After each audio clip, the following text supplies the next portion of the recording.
Big Bird visits Navajo country. Big Bird was waiting at a bus stop in the Arizona desert. He was excited. Big Bird's pen pal Joey was coming to pick him up.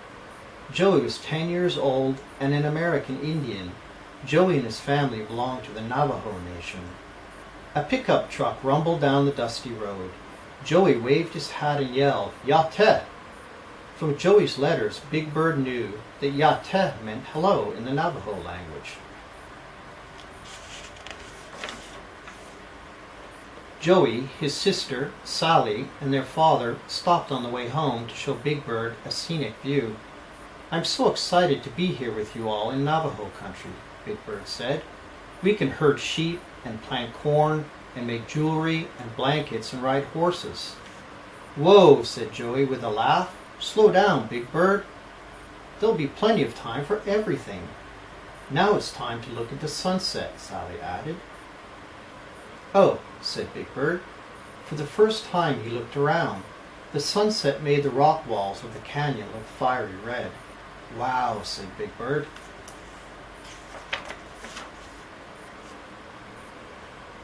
In the summer, Joe and his family stayed out in the country with his grandmother and uncle. In the winter, they lived in the town where Joe and Sally went to school. "Yateh, Grandmother," Joey said. "I'd like to introduce our friend Big Bird." "Welcome," said Grandmother. "Come, let me show you our hogan." The hogan was a small round house made of logs and clay. It had thick walls and a chimney pipe on top. The doorway hung a colorful blanket. At dinner, Big Bird met the rest of Joey's family, his mother and his Uncle Tony. They ate special Navajo food. The night sky was wide and bright with stars. When she had finished eating, Grandmother said, "Navajos have lived here in this country a long time, long before it was called Arizona, long before there was a United States of America. There are many stories about our ancestors. Let me tell you one about how the first hogan was built. In the beginning was a Navajo family who we call First Man, First Woman, and Little Boy. They wanted to build a home, so they asked the animals for advice. High on a canyon cliff, Swallow said, "My nest is built with twigs plastered with mud to make it strong." Beside a stream, Beaver said, "The roof of my lodge is round and sturdy." On his ant hill, Red Ant said, "My door faces east, so when I wake up, I can greet the sun." In her web, Spider said, "See how I weave. If you weave, you can make beautiful things for your home." So First Man, First Woman, and Little Boy built their hogan. Its walls were plastered with mud like the cliff swallow's nest, and its roof was round and sturdy like Beaver's lodge. The door faced east to greet the sun, just like Red Ant's door. And in the doorway hung a beautiful blanket, because Spider taught First Woman how to weave. And, Grandmother finished, Navajos have been living in hogans ever since. Uncle Tony chuckled, but nowadays some Navajos like air conditioning. Good night. Then Joey and Sally's mother, father, and uncle went off to their shiny new mobile home. Later that night, inside the hogan, Big Bird, Joey, and Sally snuggled in their sleeping bags.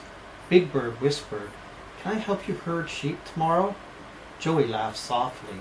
"Maybe, Big Bird. Let's wait and see what the new day brings. Good night now." "Nighty-night," said Big Bird. When Big Bird awoke the next morning, Grandmother and Sally were in the garden watering the corn. "Hi," said Big Bird. "Where's Joey? We're going to herd sheep today." "I don't know," answered Sally, "but he asked me to show you around because he's out looking for a surprise for us." On the other side of the hogan, Sally's mother was weaving a blanket on a big loom. The pattern was colored like the bright blue sky and the canyon's pink walls. "That's the prettiest blanket I've ever seen," said Big Bird. "When will it be done?" "Thank you, Big Bird," said Sally's mother. "I'm about halfway done now. It will be several more weeks until the blanket is finished. Then I will sell it. Weaving is my work."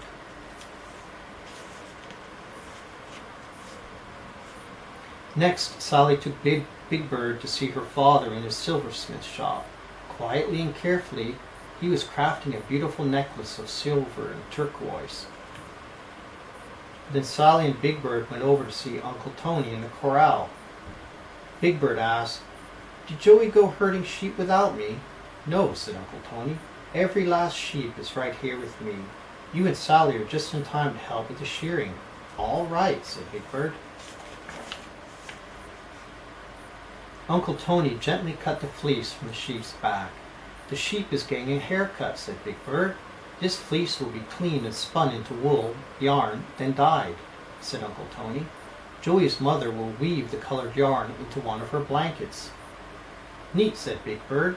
Just then Joey came by with 2 ponies. "Joey," said Big Bird, "where have you been?" "Hop on this pony and I'll show you," said Joey. "Sally, you're invited too." "Look at that rock," said Big Bird. "It's as big as a skyscraper." "That rock tower is as tall as the Empire State Building," said Sally. "Now I'll tell you where I've been all morning," said Joey. "I've been searching for cactuses. Cactuses only bloom for a short while, and I didn't want you to miss seeing the flowers." "Flowers," said Big Bird. "We have flowers on Sesame Street. I want to see the stuff you told me about in your letters, like planting corn and making jewelry and weaving blankets and herding sheep." "Oops, I did see all that today. Sorry, Joey. I guess I'm being impatient." "That's okay," said Joey. "Now, Big Bird, take a look at this cactus flower." "That's the most amazing flower I've ever seen," said Big Bird. "Thank you both for helping me to see things the Navajo way."